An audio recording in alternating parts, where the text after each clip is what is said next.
After about 2 months of rumors, Irakli Azarov has officially been sold to Shakhtar Donetsk from Red Star Belgrade for a fee of 3 million euros. Before I start, I got a microphone, so hopefully you guys can hear me a little bit better and that the audio is a little bit clearer. The microphone isn't that good, so I might have to buy a new one very soon.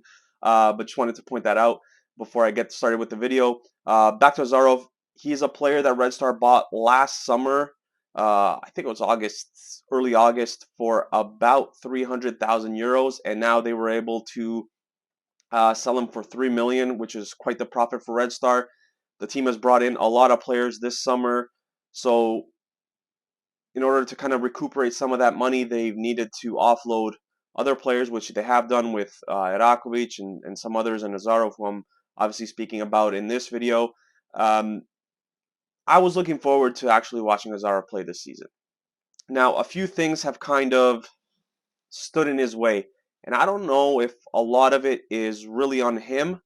So the first thing is a change of formation, and the second thing is the emergence, I guess, of Stefan Mitrovic and Osman Bukhari in their new positions as right and left wing backs, respectively.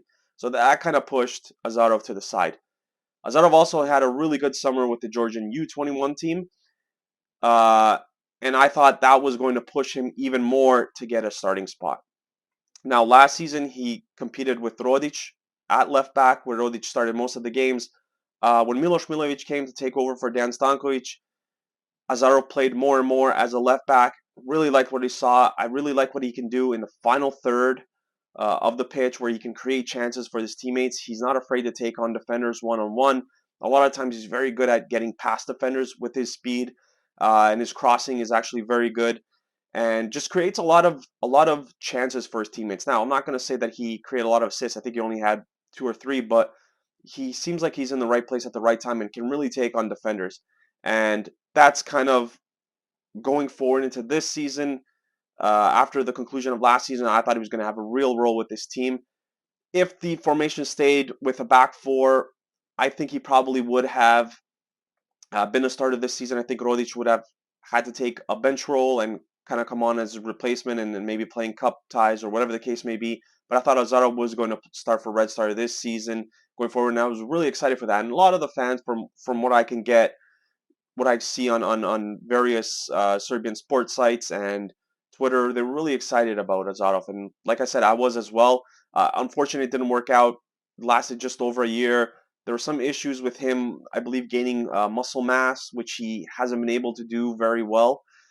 So that kind of, I guess, turned off the staff from going with Azarov. But when you take a look at the profit that the club made on him, I mean, it's a lot of money, right? You've made what, I guess, 2.7 million euros from the sale.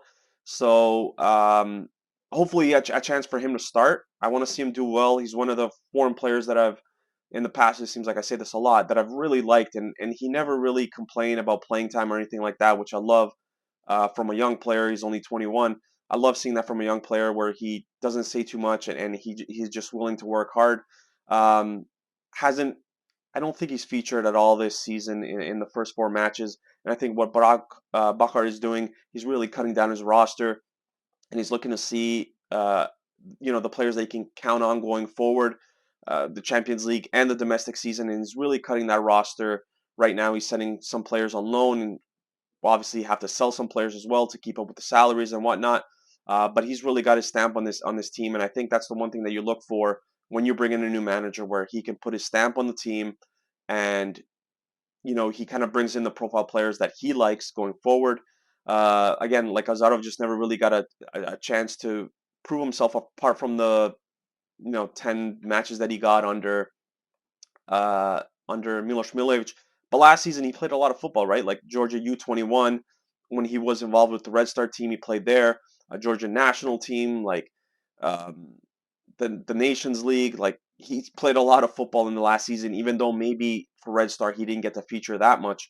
But yeah, I mean, obviously I wish him all the best going forward, and I think Georgia is, if you don't follow international football, Georgia is one of the teams that has a bright young future going forward. And I think with the World Cup coming up very soon in 2024, don't be surprised if they're there. Don't be sorry, the Euros that are in 2024. Don't be surprised if they're there. Don't be surprised if the World Cup in 2026, um, which will be some of the games will be hosted in Canada, so hopefully I'll be able to watch. But don't be surprised if Georgia does make a run because they have a very good uh, core of young players that are ready to kind of prove themselves going forward. With Azarov obviously being one of them, like I said, just never really got a chance to show what he's worth, and hopefully for Shakhtar Donetsk he will get that chance. And I mean, it's a hefty price to pay. 3 million euros is a lot to pay. I fully believe that Shakhtar Donetsk he's going to have a starting role there from maybe match one until he kind of gets his feet under him a little bit. But yeah, offensively he's very good. I think defensively he has some things to work on. I don't think that he's as bad as people think he is. When you're a defender and you have speed, you're always able to kind of make up for maybe getting beat, and he has that. So I wouldn't worry too much about it. But like his defensive characteristics, I think need to get a little bit better. And as long as he can stay healthy, I think he's going to be a very good player for Shakhtar Donetsk going forward. I wish him all the best. Like I said, just never really got a chance. And with the formation change going forward and some players getting a lot better over the summer, he's kind of just been pushed to a bench role and not even getting called up to matches. So I wish him all the best.